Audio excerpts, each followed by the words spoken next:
Malaysia. Seterusnya, ahli-ahli media, vaksin dos yang telah diberikan adalah sebanyak 13,215,121. Sehingga 15 Julai, daripada jumlah 18,583,368 yang berdaftar dalam PIK, seramai 5.8 juta adalah pendaftaran bagi fasa 2 dan 12.77 juta pula adalah bagi fasa 3. Sementara itu, warga emas yang berdaftar telah mencecah sebanyak 3.25,275,275 orang. Berikut adalah bilangan yang telah divaksinasi dengan sekurang-kurangnya 1 dos vaksin mengikut kategori. Bagi fasa 2 yang telah menerima sekurang-kurangnya 1 dos vaksin adalah 5,577,041, manakala kalangan warga emas adalah seramai 2,680,880, OKU 219,404, manakala mereka yang mempunyai komorbiditi iaitu 5,136,727, dan komorbiditi ini mungkin akan bertindih dengan jumlah warga emas dan OKU, yang mana warga emas ramai yang mempunyai komorbiditi juga. Sementara itu, secara keseluruhannya di seluruh negara, 95% daripada warga emas yang mendaftar telah menerima vaksin atau janji temu vaksinasi mereka. 95% of the elderly who have registered in the country have either received their first dose or have already received their appointments. Seperti yang telah dinyatakan sebelum ini di bawah fasa 3, janji temu ketika ini semua negeri juga telah menggerakkan pelaksanaan fasa 3 mengikut kawasan. Seperti yang telah dinyatakan sebelum ini, di bawah fasa 3 janji temu akan diberikan secara first come first serve, iaitu mereka yang telah mendaftar terlebih dahulu akan diberikan janji temu lebih awal sekiranya mereka bukan dalam kumpulan tertentu yang telah diberikan vaksinasi seperti petugas barisan hadapan atau economic sector. Sehingga semalam, seramai 38.6% daripada populasi dewasa Malaysia telah menerima sekurang-kurangnya 1 dos vaksin dan 17.8% pula telah lengkap divaksinasi. Berkaitan dengan statistik pemberian dos, saya juga ingin umumkan bahawa jumlah keseluruhan telah disemak semula untuk mengambil kira pemberian vaksin yang direkod secara manual, khususnya melalui program outreach ataupun program vaksinasi di kawasan pedalaman. Oleh itu, statistik pemberian dos secara keseluruhan telah naik sebanyak 100,000. In case you're wondering why there is going to be an increase in the numbers, it is to take into account data consolidation after we took all the manual updates and dumped it into the data. Selepas ini, proses semakan semula data ini akan dilakukan secara konsisten. Once a week, we will reconcile the manual data, sama seperti yang dilakukan oleh NHS di UK dan juga CDC di Amerika Syarikat. Kadar vaksinasi negara terus konsisten selari dengan sasaran harian kita pada bulan Julai ini sebanyak 300 dos sehari purata. Negara juga terus mencatatkan purata pemberian suntikan vaksin yang tinggi pada sepanjang 7 hari yang lepas, iaitu sebanyak 385,932 dos. That's our 7-day average over the last 7 days. Kadar vaksinasi negara pada minggu ini mencecah paras baru yang lebih tinggi, iaitu sebanyak 400,000 sehari daripada 12 Julai hingga 15 Julai. Semalam kita telah mencatatkan jumlah yang tertinggi, iaitu 460,123. Dan sekarang ini Malaysia per capita mempunyai kadar vaksinasi harian antara yang tertinggi di dunia. Menurut Our World in Data pada 13 Julai yang lepas, Malaysia juga telah melepasi kadar purata dunia, world's average, untuk peratus populasi yang telah menerima sekurang-kurangnya 1 dos. Purata dunia adalah 25.64% dan sekarang ini Malaysia pada 14 hari Julai ada paras 26.71%. Saya nak update sedikit berkenaan dengan untuk bulan ini. Bekalan Pfizer untuk bulan Julai sahaja adalah sebanyak 6,659,550. Ini termasuk sumbangan daripada Amerika Syarikat 1,350,000 dos. Pada minggu hadapan, bekalan vaksin yang akan kita terima Pfizer adalah sebanyak 1,742,130 dos, manakala 2,420,730 dos akan diterima pada akhir bulan Julai. Tarikh penghantaran antara 26 Julai hingga 1 Ogos. Bagi CoronaVac ataupun Sinovac sebanyak 11,140,480 dos telah diterima sehingga 15 Julai 2021 dan pihak pengedar akan melengkapkan penghantaran bekalan sebanyak 12 juta dos pada bulan ini. Untuk bekalan status pengedaran vaksin, kita akan bagi secara bertulis kepada pihak media yang minat untuk mendapat pecahan bekalan vaksin kepada negeri dan sebagainya, termasuklah pecahan Pfizer untuk setiap negeri. So I hope that that question can be answered. We will give a written answer to that instead of at the press conference later. Hari ini saya ingin mengumumkan satu inisiatif yang baru yang telah pun disetujui oleh Majlis Keselamatan Negara semalam dan telah pun kita bincang pada pagi tadi di peringkat CITF bersama dengan Menteri Besar Selangor dan juga Menteri Wilayah Persekutuan. Berikutan peningkatan kes harian COVID-19 yang tinggi ketika ini, terutama di Lembah Kelang, di Kuala Lumpur dan Selangor, CITF sedang membuat persiapan rapi bagi meningkatkan kapasiti dan kadar vaksinasi khususnya di Kuala Lumpur dan Selangor yang sedang menjadi pusat tumpuan penularan wabak COVID-19. Operasi ini akan dikenali sebagai Operation Surge Capacity atau Operasi Lonjakan Kapasiti Kuala Lumpur dan Selangor. Under the Operation Surge Capacity, we will ensure that every adult resident of Selangor and Kuala Lumpur will receive at least one dose of their vaccine by the 1st of August. Di bawah operasi lonjakan kapasiti, kita akan memastikan bahawa semua penduduk dewasa Kuala Lumpur dan juga negeri Selangor akan menerima sekurang-kurangnya 1 dos vaksin pada 1 hari bulan Ogos. This is a new initiative that we have worked out, and in order to achieve this, we will have to increase the capacity and the supplies to Selangor and Kuala Lumpur in order for us to manage the outbreak in these two states. Untuk makluman, jumlah populasi dewasa di Kuala Lumpur dan Selangor adalah 6.1 juta, di mana sehingga 15 Julai seramai 5.5 minta maaf semula. Untuk makluman, jumlah populasi dewasa di Kuala Lumpur dan Selangor adalah 6.1 juta, di mana sehingga 15 Julai, seramai 3.5 juta telah selesai dos pertama. Kami menjangkakan seramai 1.3 juta orang akan menerima dos pertama sehingga 25 hari bulan Julai, daripada sekarang ke 25 hari bulan Julai. Manakala baki populasi dewasa yang akan menerima dos pertama adalah antara 26 Julai sehingga 1 Ogos adalah seramai 1.3 juta. Jadi let me repeat that. As of now, 3.5 million in Kuala Lumpur and Selangor have received their first dose out of 6.1 million adult residents or population. 1.3 million will be receiving their first dose up from now up to the 25th of July. The remaining 1.3 million will be receiving their first dose from the 26th of July until the 1st of August.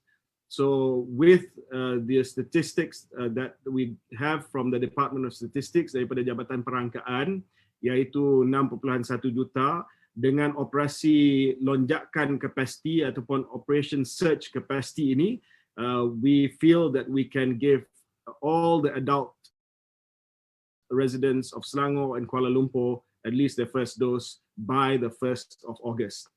Untuk tujuan ini, kami juga akan meningkatkan keupayaan kapasiti untuk vaksinasi.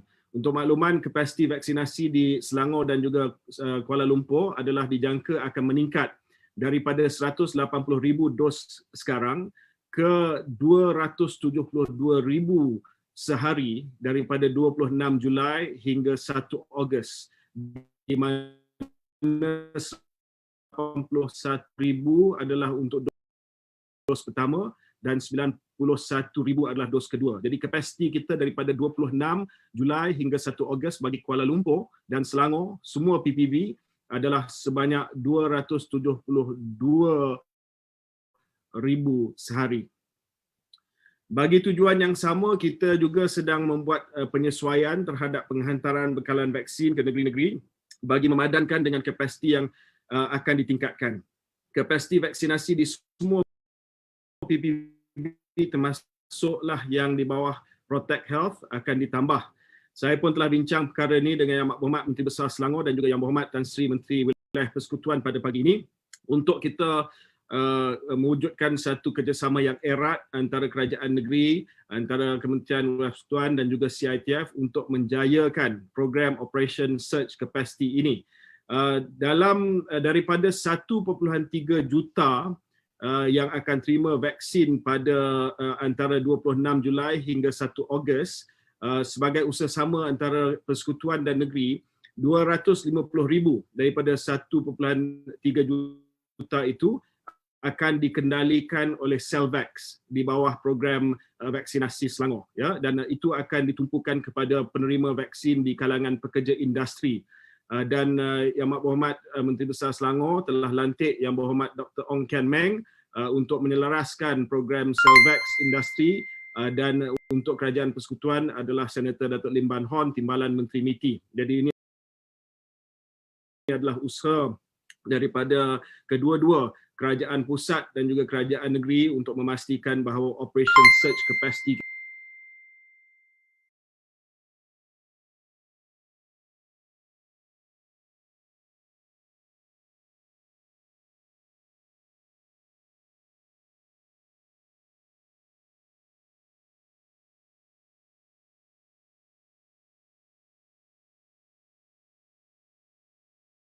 kita akan dapat berjaya. Bagi memastikan operasi usaha memperhebatkan vaksinasi di Selangor dan Kuala Lumpur adalah sama apabila kita melancarkan misi serupa bagi wilayah Persekutuan Labuan sebelum ini sebagai satu inisiatif kawalan wabak.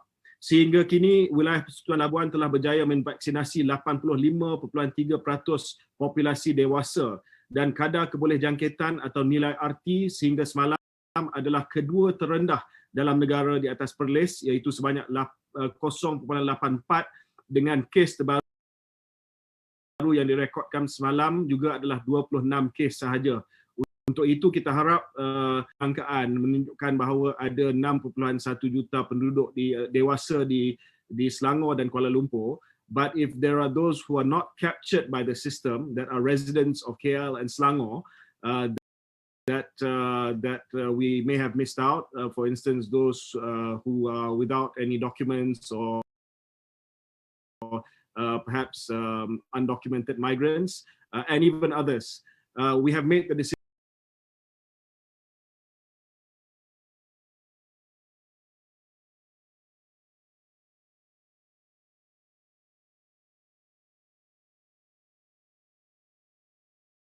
decision that on the 1st of August, setelah kita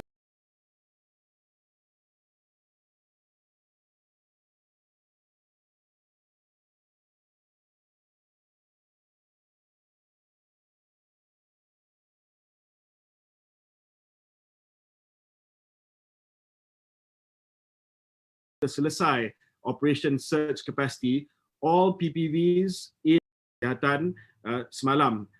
Saya ucapkan terima kasih kepada Yang Berhormat Menteri Kesihatan atas pengumuman yang sangat-sangat baik tersebut, dan sejajar dengan Operation Surge Capacity, saya ingin menyambut apa yang Yang Berhormat sebut semalam, dan bermula esok Sabtu 17 Julai, warga emas yang belum lagi menerima appointment, ya, yang belum ada appointment dalam MySejahtera, dibenarkan walk-in ke mana-mana PPV untuk divaksinasi di Kuala Lumpur dan Selangor. Tetapi saya minta tolong pihak media tekankan bahawa walk-in bagi warga emas bermula daripada esok adalah untuk mereka yang belum lagi mendapat appointment, ya. Ada ramai yang dah dapat appointment sehingga ke akhir bulan ini, dan saya tidak mahu yang dah ada appointment datang walk-in besok, sebab itu akan menimbulkan sedikit kekeliruan dalam sistem Ini adalah khusus kepada warga emas 60 tahun ke atas yang belum lagi terima appointment dalam MySejahtera. Bolehlah walk-in kepada mana-mana PPV di Kuala Lumpur dan juga Selangor untuk menerima vaksinasi mereka. Kami akan mengedarkan satu garis panduan kepada semua PPV untuk memastikan warga emas dapat menerima vaksin dalam keadaan yang selesa dan selamat, terutamanya dalam mengambil kira jumlah kes yang semakin tinggi di Lembah Kelang. Hasrat CITF adalah untuk memastikan mereka mendapat perlindungan secepat mungkin. Jadi warga emas yang hadir secara walk-in akan dibenarkan masuk ke PBB menggunakan laluan khas yang akan disediakan.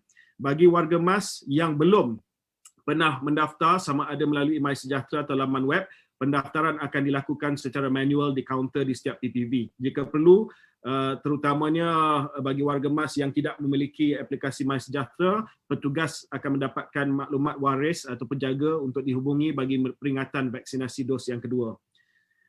Sekali lagi saya tekankan, walau bagaimanapun warga emas yang telah menerima janji temu di MySejahtera mereka diminta agar hadir di PPV mengikut tarikh janji temu yang telah diberikan, kerana kesemua janji temu telah diberikan sehingga kini adalah bertarikh sebelum 1 Ogos. Jadi mereka mungkin dengar berita boleh walk-in, tapi dah dapat appointment, jangan datang, tunggu appointment, sebab appointment kepada mereka akan dapat sebelum 1 Ogos. That's our assurance to them. Saya juga ingin memberi makluman berkenaan dengan isu vaksin Sinovac.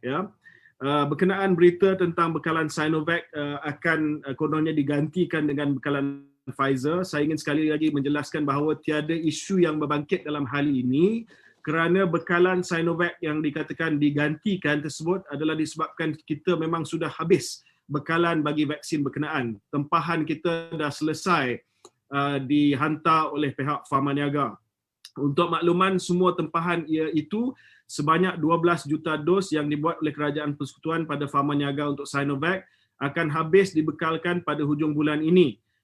Cuma saya telah minta Yang Berhormat Menteri Kesihatan dan kita dah setuju, kita akan tambah 3 juta lagi Sinovac untuk membawa keseluruhan order Sinovac untuk Malaysia 15 juta, dan 15 juta tambahan 3 juta ini juga akan selesai dihantar pada akhir bulan Julai ataupun awal bulan Ogos. Selepas itu memang kita di bawah peak akan guna pakai Pfizer. Cuma kita akan simpan stok buffer untuk Sinovac kepada mereka yang ada alahan anaphylaxis yang tak boleh terima vaksin Pfizer. Bulan Ogos terusnya Sinovac akan dibekalkan melalui pasaran swasta. Ini adalah disebabkan rancangan bekalan yang dipersetujui sebelum ini, iaitu penghantaran sehingga bulan November. Cuma setelah kita runding semula dengan Sinovac dan Pharmaniaga untuk kita percepatkan vaccination proses kita yang menjadi antara yang terpantas di dunia sekarang, maka semua telah pun selesai dihantar pada akhir bulan ini. Jadi sebab itulah bekalan Pfizer akan menjadi bekalan bukan tunggal, tetapi the most used vaccine August onwards will be Pfizer melalui PIK. Ini tidak ada kaitan dengan soal keberkesanan Sinovac. Saya tengok ada banyak spekulasi yang berkenaan kita berhenti penggunaan Sinovac. No, it's because we have received we will be receiving our entire delivery by the end of July and August, which is 12 plus 3 million. 3 million was a new addition to our Sinovac order. Itu sahaja daripada saya. Saya jemput Yang Berhormat Menteri Kesihatan Datuk Seri Dr. Adham untuk memberi perutusan beliau. Ya, Assalamualaikum, terima kasih dan salam sejahtera Yang Berhormat Menteri Musti Saudara凯里Jamaluddin dan juga rakan-rakan media. Sepatutnya kita bentangkan National Institute of Health, Ministry Kementerian Kesihatan untuk Rapid Week ke-27 Monday, tapi tak apa, kita terus beri maklumat. Pertama sekali saya ingin memaklumkan bahawa pada Rapid Week ke-27, iaitu pada 4 hari bulan Julai sehingga 10 Julai kita telah merekodkan pada Rapid Week 27 itu sebanyak 54,584 cases. Dan average case sehari pada Epic Week tersebut ialah 7,798. Kalau kita lihat daripada kes harian, pada minggu Epic 27 terdapat penambahan cases berbanding dengan Epic Week ke-26 sebanyak 23.6% kenaikan ya.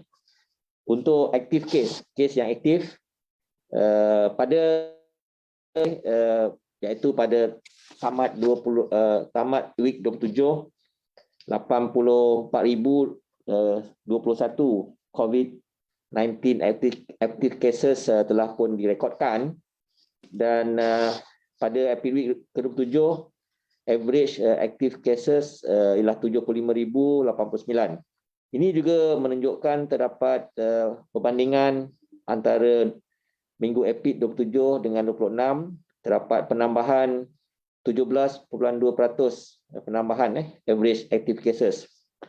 Walau bagaimanapun, untuk recovery ataupun active case yang recover pada Epic Week ke-27, 737,103 cases telah pun sembuh, yang mana represent 89.1% daripada total cumulative cases. Untuk kematian, pada 10 Julai 6,067 cumulative deaths telah pun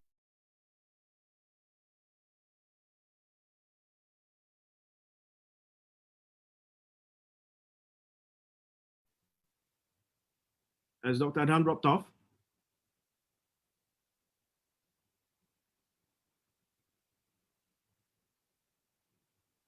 Am I off or is Dr. Adham off? Dr. Adham is off. He's gone. He's gone, maybe. We'll wait for him, yeah?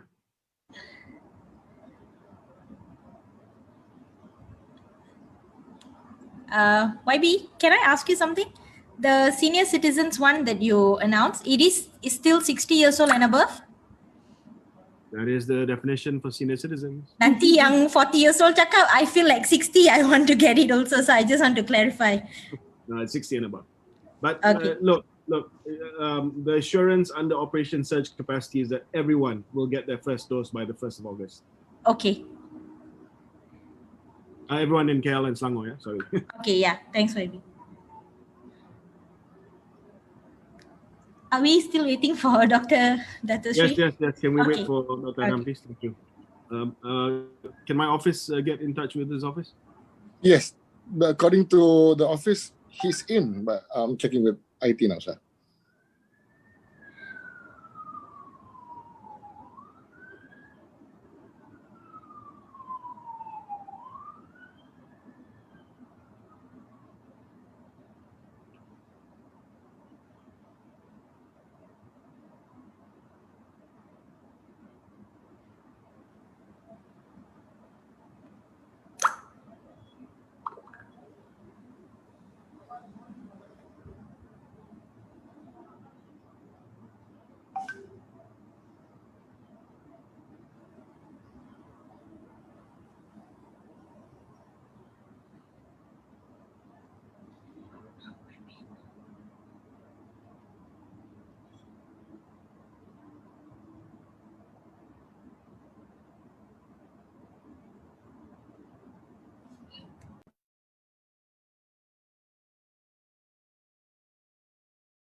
Bobby, any luck?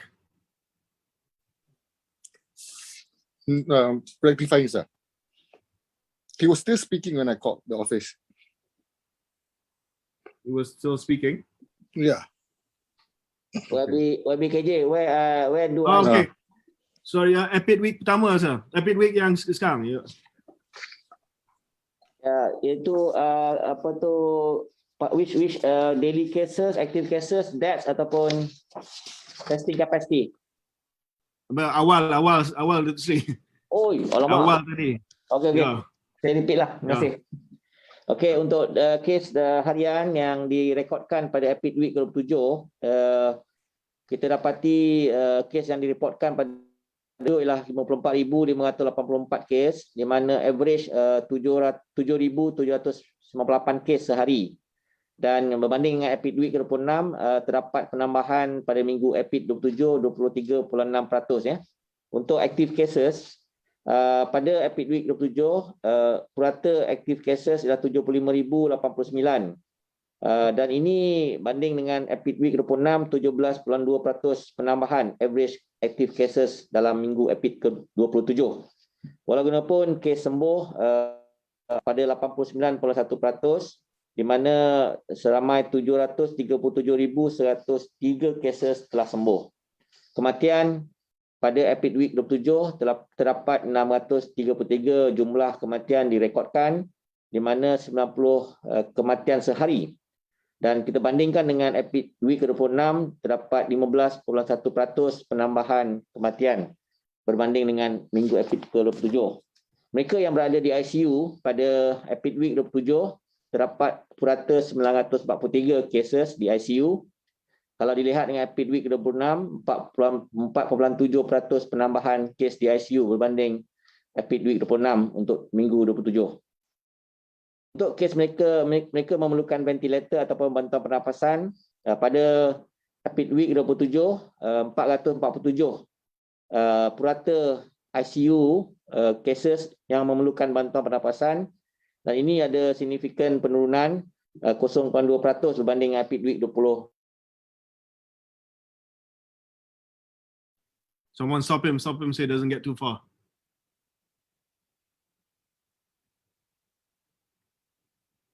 Bobby, can you stop him so he doesn't get too far? Yes, sir. I'm calling again. Yeah, I gotta stop him again.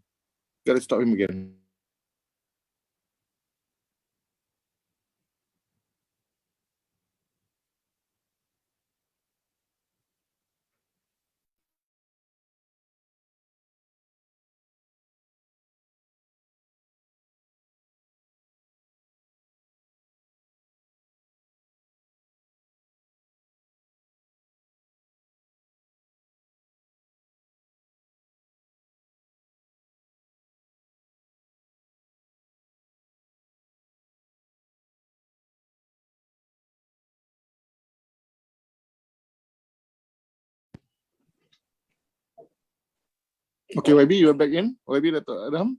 Oh yeah, what happened? Not vaccine sabotage ya. No issues, sir. No issues, sorry. Testing capacity, okay. Pada Epic Week ke-27, 612,157 ujian dapat dilaksanakan, dan average sehari ialah 87,451. Dan ini telah menunjukkan berbanding Epic Week ke-26 terdapat 13% kenaikan ujian dilaksanakan pada Epic Week 27, dan positivity rate ialah pada 8.9%.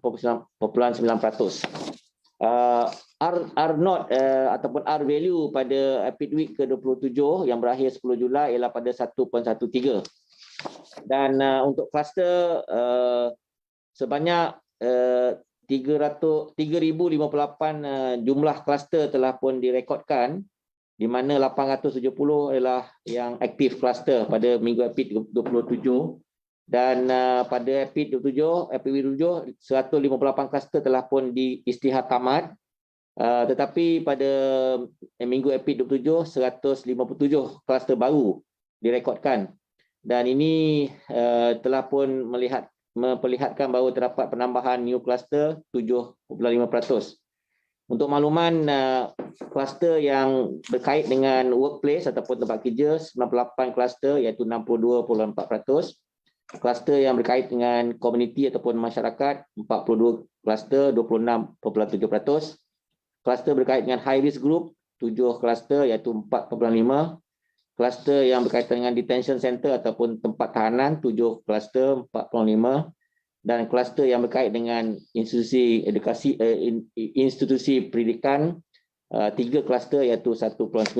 Akhir sekali saya ingin maklumkan bahawa pada Epic Week ke-7 kita telah pun berada dalam fasa 1 National Recovery Plan, kecuali 7 negeri yang telah pun beralih ke fasa 2, iaitu Kelantan, Terengganu, Pahang, Perak, Perlis pada 5 Julai, Pening pada 7 Julai dan Sabah pada 10 Julai. Walaupun terdapat 239 lokaliti yang masih lagi diletakkan dalam Enhanced Movement Control Order ataupun EMCO daripada 4 Julai hingga 10 Julai, iaitu 103 lokaliti di Sabah, 41 di Selangor, 18 di Kuala Lumpur, 16 di Sarawak, 14 di Johor, 13 Pahang, 11 Negeri Sembilan, 8 lokaliti di Kelantan, 6 lokaliti di Kedah, 5 lokaliti di Perak, 2 lokaliti di Melaka, 1 lokaliti di Penang dan 1 lokaliti di Terengganu. Akhir sekali saya ingin maklumkan tentang genome sequencing ataupun penjudukan genom yang telah dilaksanakan oleh IMR pada 3 Julai. Terdapat keseluruhan 584 jumlah BOC ataupun non-BOC telah direkodkan.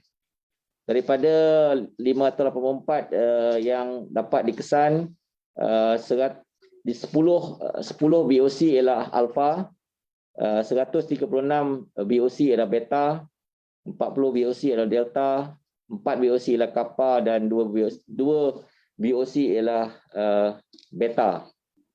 Dua BOI ialah eta. Dan 392 ialah non-BOC ataupun BOI telah pun dikesan. Yang berhormat Menteri凯里Nurdin, saya ingin memaklumkan bahawa pada hari ini kita telah pun dapat jumlah kes harian yang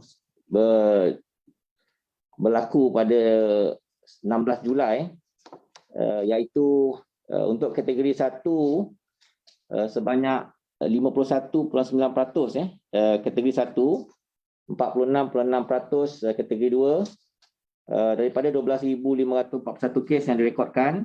Kategori 3 hanya 0.7%, kategori 4 0.4% dan kategori 5 adalah 0.4%.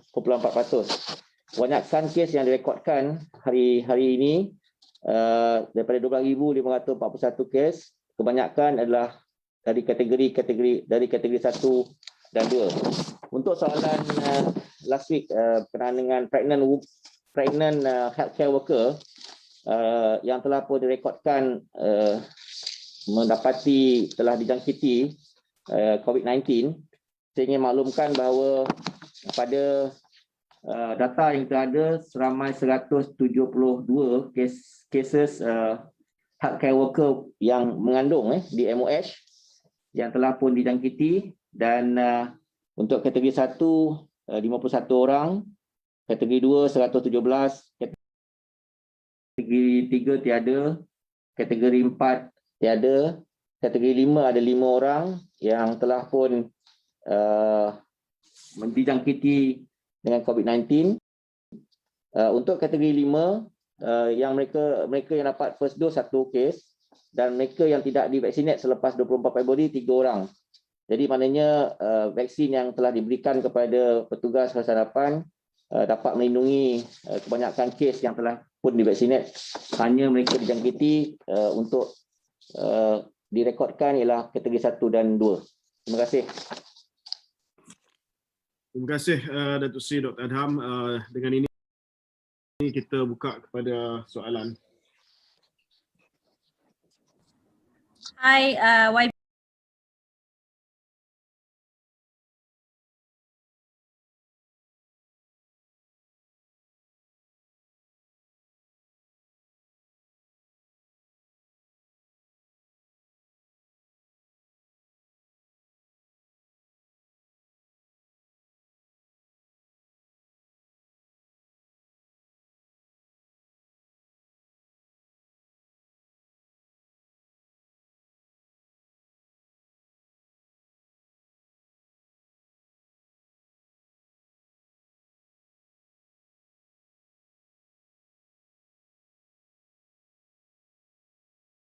BKJ, YB, Datuk Sri Dr. Ishwari from expedite vaccinations for all the workers and volunteers at the PPVs? That's one.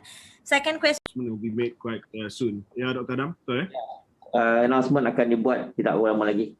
Okay. On the IDCC, most of our volunteers are vaccinated, but on any given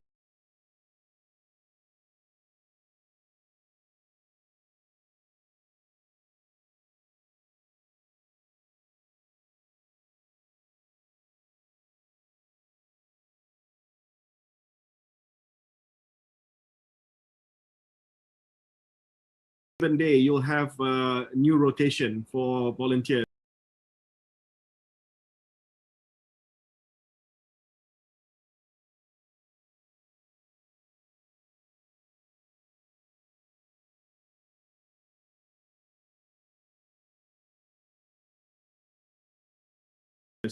So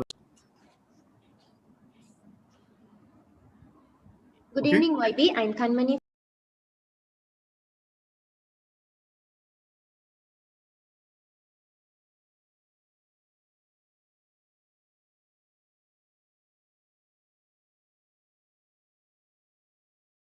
from Code Blue. YB KJ, I have a question for you. Will Klang Valley fully vaccinated with Sinovac to increase protection?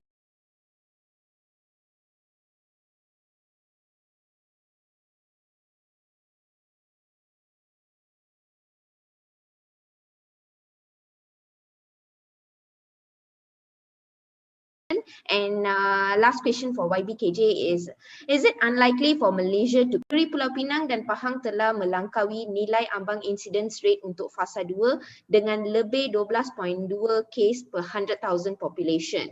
So adakah Pulau Pinang dan Pahang akan diturunkan ke fasa 1 atau pelan pemulihan negara hanya akan menggunakan kadar vaksinasi? I'll take the questions first, Doc. Yang pertamanya, there will be no disruptions to the delivery to other states. Yeah, we are able to implement Operation Surge Capacity without disruption to other states. At the moment, the second question, at the moment, we still do not have data for heterologous booster for those who have received the Sinovac vaccine to receive a second booster, i.e. a third dose, using either the Pfizer or the AstraZeneca, but we are monitoring developments in other parts of the world to get real-world data on the effectiveness of heterologous vaccinations. On the projection for 80%, I'm still maintaining my December projection, but things are looking good with the rate of vaccinations that we are doing currently. I do believe that we can shorten the timeline. However, it is greatly dependent on vaccine supplies. So for that reason, I want to be more cautious and conservative in my projection, and I'll still maintain a December projection for 80%. Thank you. Ya, untuk soalan ketiga berkaitan dengan Pahang dan Pulau Pinang, kita telah pun menetapkan nilai ambang 12.2 kes per 100,000 populasi untuk indikator pertama, yang kedua ialah kapasiti respon, terutama sekali ICU, dan ketiga vaksinasi. Kita telah buat keputusan bahawa tidak ada kembali kepada fasa 1. Apa yang telah laksanakan sekiranya kes melebihi apa yang telah pun dijangkakan pada negeri Pahang dan Pulau Pinang, iaitu 7 hari ke belakang, iaitu 16, 15, 14, 13, 12, 11, 10 dan 9. Dan juga kita akan menggunakan pendekatan PKP bersasar ataupun area dan lokaliti saja, kerana kita yakin kita boleh bendung dan juga boleh putuskan rantaian mengikut kaedah tersebut. Bagaimanapun nilai ambang ketiga iaitu vaksinasi terus dipertingkatkan, dan juga kita yakin kes-kes akan turun selepas more vaksin diberikan kepada negeri yang terjejas tadi. Ada lagi soalan? Hello, Hi. YB. Yeah. I have two questions for YBKJ. Who's this? This is Xiaoran from Xinqiu. Okay, I have two questions for YBKJ. The first is kadar pemberian vaksinasi negara kita sekarang telah mencapai 300 sehingga 400,000 sehari. Dan dengan kadar pemberian vaksinasi sekarang, kita memerlukan lebih kurang 10 juta dos vaksin per month. So setelah Sinovac telah dikeluarkan dalam pelan vaksinasi, maksudnya vaksin yang digunakan di Malaysia hanya AZ dan Pfizer. Dan tetapi AZ buatan Thailand telah mengatakan penghantaran akan delay dan sekiranya dan Pfizer ada 40 million dos yang belum deliver. So boleh tak tahu kita tahu actual delivery schedule untuk AZ dan Pfizer yang akan datang dan stok yang masih tinggal masih ada berapa, dan sekiranya AZ dan Pfizer tidak dapat dihantar dalam masanya, adakah ia akan menjejaskan pelan vaksinasi negara kita? Thank you. Okey, pertamanya dari segi jadual penghantaran secara teliti, memang kita sentiasa mendapat update daripada pihak Pfizer dan juga AstraZeneca, dan setiap minggu kita ada mesyuarat update bagi jadual penghantaran, ya. Dan kita terima jadual penghantaran untuk 2 minggu akan datang, dan kita akan berunding dengan pihak Pfizer untuk mendapatkan jumlah seterusnya.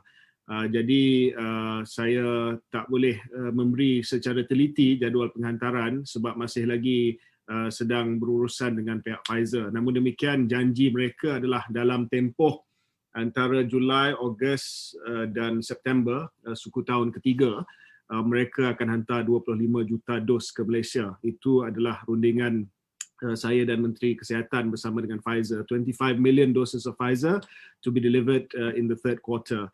On the weekly breakdowns, that's subject to weekly updates that we have with Pfizer Malaysia as well as Pfizer Global. On AstraZeneca, kita sedang pantau dengan teliti perkembangan yang berlaku di Thailand, yang ada berita baru ni yang mengatakan bahawa ada pandangan untuk menyekat ekspor, ya. Jadi perkara ini akan kita bincang secara bilateral dengan negara Thailand yang merupakan jiran baik kita, ya, supaya bekalan kepada Malaysia daripada kilang AstraZeneca di Thailand tidak terganggu. Plan B, we have Plan B. Plan B adalah untuk kita tambah pembelian vaksin daripada Sinovac kerana kita dah ada kemudahan fill finish di Malaysia, Pamaniaga. We have the ability to fill finish the vaccine here already. So Pamaniaga knows that in any contingency we may call on them to produce for the federal government. Dan seperti mana yang diumumkan oleh KP Kesihatan, Drug Control Authority ataupun pihak berkuasa kawalan dadah telah meluluskan vaksin Sinopharm, dan Sinopharm ini akan dibawa masuk oleh syarikat Duo Pharma. Buat masa ni Sinopharm adalah untuk bekalan pasaran swasta sahaja, tapi kalau diperlukan sebab kerajaan Persekutuan PIK tidak cukup bekalan daripada pengeluar-pengeluar lain, kita pun boleh beli daripada Duo Pharma, iaitu Sinopharm, vaksin daripada China yang telah pun mendapat kelulusan daripada DCA dan akan didaftar di bawah NPRA tidak lama lagi.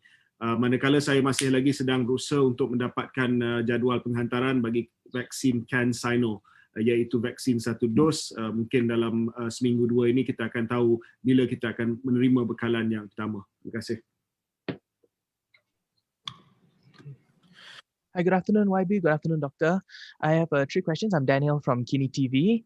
First one is that it's been 2 months since there were cases of underdose vaccinations reported.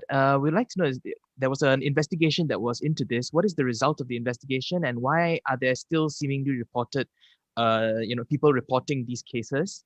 And second is related to loopholes in the MyVAS system that recently Kini TV we did report on this. Are there any loopholes, or are these incidents related to any loopholes in the MyVAS system that led to the sales of vaccination appointments? And is the government looking into restricting access to the MyVAS system to help to curb this? And the last question is, we also received some complaints that people were asked to look away when vaccinations took place. We just want to know if any such instruction came from KKM or MOSTI. Thank you very much. Well, there's been no instruction for people to look away. Maybe those people who are scared were suggested not to look at the vaccination, but they're certainly free to look at the vaccination to make sure that it goes in, to make sure there's no, there's nothing untoward that's taking place. On the issue of the loophole, we've identified that much of it centered around the add vaccinee feature in the MyVAS system at the PPVs. So now we are going to introduce a two-factor authentication for people who want to add vaccinees manually. So there will be a timestamp and a personal ID associated with anybody who adds a vaccinee manually. So if there are instances of syndicates or cartel at PPVs, we will be able to quickly identify. Police reports have been made, and I think there's one case which has been referred to the DPP's office for further action. On the dosing, we've identified that initial case, there was a mistake and disciplinary action was taken against the dispenser of the vaccine. But now we have very clear guidelines that at PPVs, they are required to show you the syringe first before they administer the vaccine. And I think that's resulted in very, very minimal cases of error in terms of the vaccine doses. Next. YB, Alia here from Malaysia Kini. Can you clarify when will the Malacca PPV start operating 7 days a week, especially as the hospital there is reaching critical level? And secondly, there have been reports that migrant workers have been turned away from vaccine centers despite getting appointments in MySejahtera. They were told they can only be vaccinated via PICAS. Could you please clarify? Thank you. Yes, we received the complaints about the migrant workers. We've instructed our PPVs, if they have appointments, they will be vaccinated at the PPVs. They do not have to be vaccinated under PICAS. Yeah? So we've received a few complaints and I've given clear instructions to the PPVs to proceed and vaccinate the migrant workers who show up as per their appointments on their MySejahtera. For Malacca, for the period of March until July, Malacca had enough supply to operate for 6 days a week. And that was the optimum capacity for the usage of their PPVs with the human resources at Malacca. Malacca achieved between 93 to 95% vaccine utilization, and they are looking at the possibility to operate 7 days a week to ramp up rollout, I think, by the end of this month or August. We will be looking at the distribution of vaccines to states like Malacca who are starting to see an increase in the case incidence.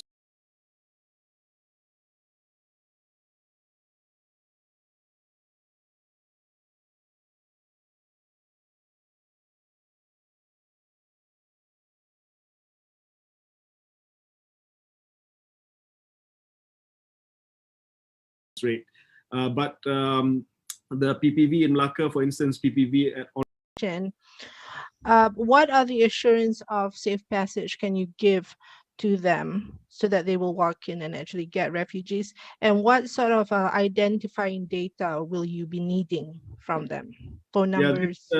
This cabinet paper has been much delayed, but it will be presented by KDN next week at next week's cabinet meeting. For us to agree on the framework with which we want to vaccinate undocumented workers. So by Wednesday, we will have a decision on this. Thank you. YB, Assalamualaikum. Waalaikumsalam. Okay, YB, saya Luqman, wartawan BH. YB, saya ada 2 soalan ringkas. Soalan pertama ringkas, soalan kedua sedikit panjang. Soalan ringkas pertama tu berhubung dengan operasi lonjakan kapasiti di Selangor dan juga Kuala Lumpur. Boleh saya tahu sama ada bekalan sudah disediakan mencukupi untuk menampung 2.6 juta termasuk juga selepas 1 Ogos sekiranya masih ada pendaftaran, maksudnya rekod tercicir daripada DOSM dan sebagainya, dan vaksin apa yang akan diberikan? Adakah ada cukup lebih kurang lebih 50-50 Pfizer dan Sinovac, more or less. Alright. Okay. Terima kasih. Soalan kedua, YB, boleh saya tahu sehingga hujung bulan ini berapa ramai lagi warga emas, termasuk warga emas dan juga 50 tahun ke atas yang perlu mengambil janji temu vaksin secara opt-in AstraZeneca, dan adakah kemungkinan itu saya minta bagi jawapan tulis, ya, a bit detail that one. Okey, adakah kemungkinan kerajaan mungkin boleh pertimbangkan sama ada mereka ni digantikan vaksin opt-in AstraZeneca tu dengan Pfizer disebabkan faktor usia 50 tahun ke atas dan juga comorbidity. Di samping kita nak percepatkan supaya mereka mendapat perlindungan lengkap 2 dos berbanding kalau tunggu AstraZeneca selama 2 lebih bulan. Okey, ya, we will give you jawapan tulis berapa ramai yang masih lagi menunggu untuk dos yang kedua. Pertimbangan tu, YB? Ya, kita akan buat pertimbangan tersebut. Yes, kita akan tengok berapa ramai dulu. YB,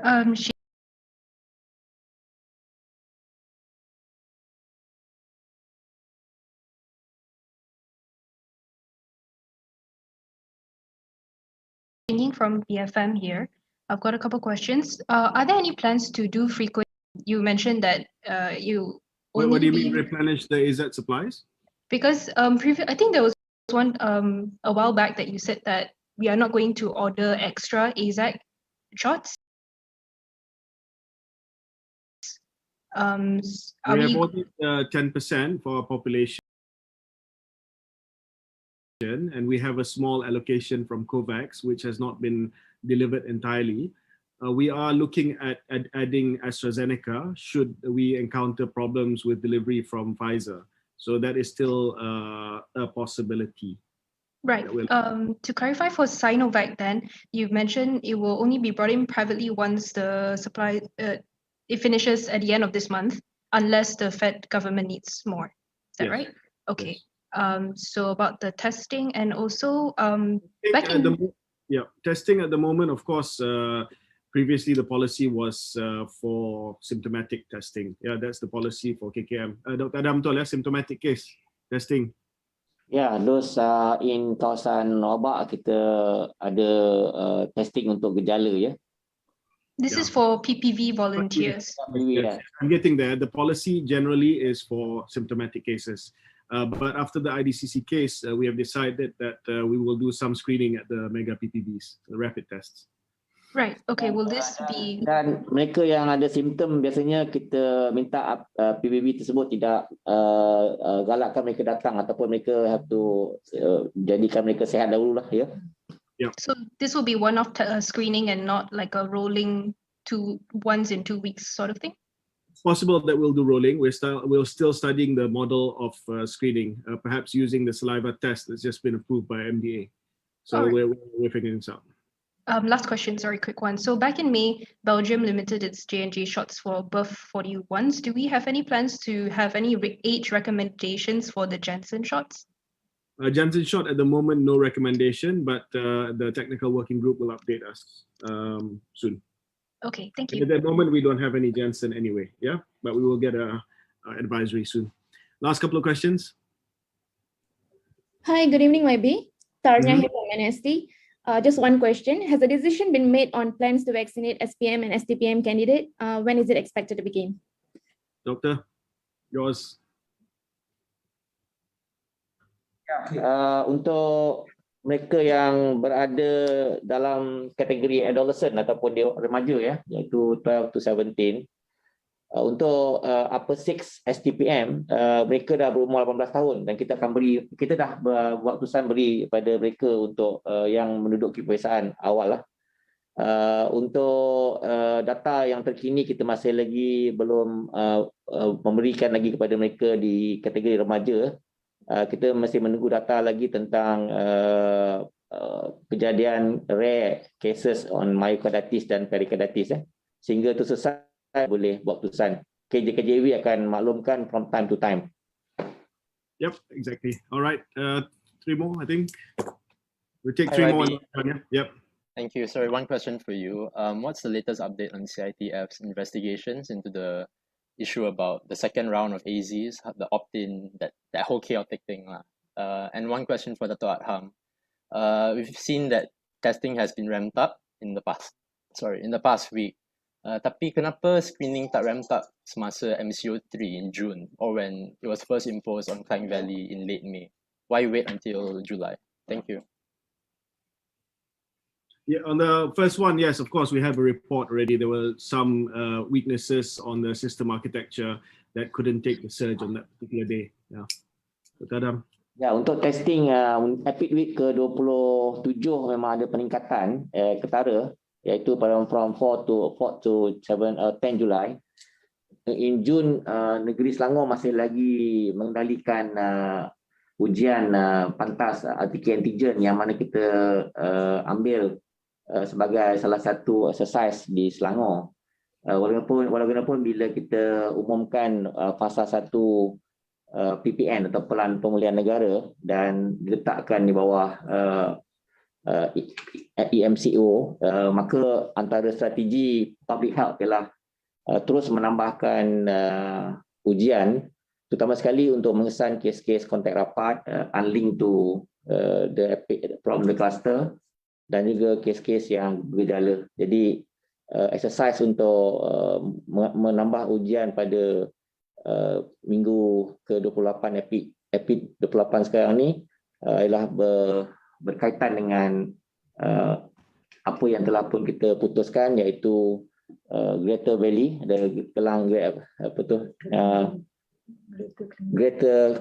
Kelang Valley task untuk melaksanakan ujian berkaitan dengan kes-kes COVID-19 di sana. Alright. Hi, this is Alex from Soy Chinchao. I have two questions for YBKJ and one question for Dr. Aham. There's a concern that appointments are not being sent out on a first-come, first-served basis.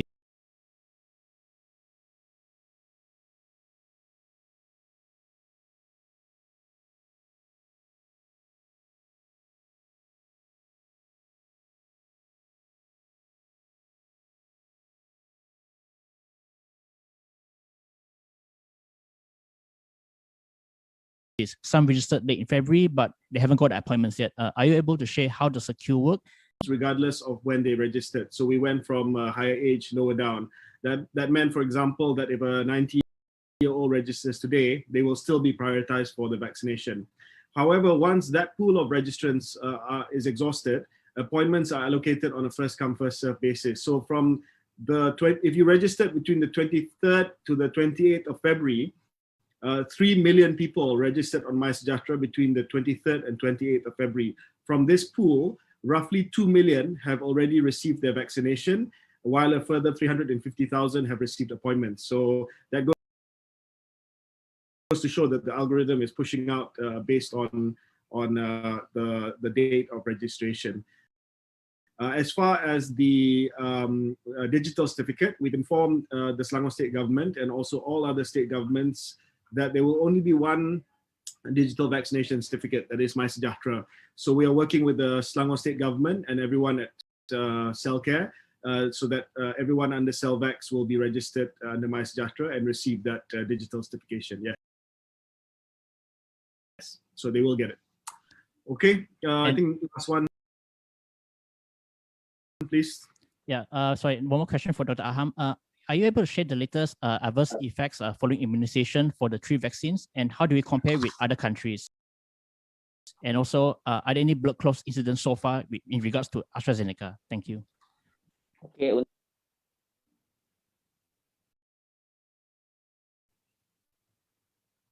Till 14 Julai untuk AEFI biasa dan minor, iaitu kesakitan pada tempat suntikan, sakit kepala dan keletihan, dan adverse yang paling dialami oleh penerima vaksin. Berdasarkan pelaporan sedia ada melalui sistem pemantauan AEFI NPRA ataupun National Pharmaceutical Regulatory Agency, sebanyak 1.12 laporan diterima bagi setiap 1,000 dos. Daripada pelaporan ini hanya 0.06 bagi setiap 1,000 dos vaksin yang diklasifikasikan sebagai serius, dan itu memerlukan rawatan lanjut dan kemasukan ke hospital. Sebilangan besar kes tersebut hanya memerlukan kemasukan jangka pendek ke hospital dan telah di-discharge setelah pematian dan rawatan sesuai diberikan. Untuk kes AstraZeneca blood clot ataupun TTI, kita tidak ada dapat lagi sampel ataupun kes yang dipanggil sebagai confirm case.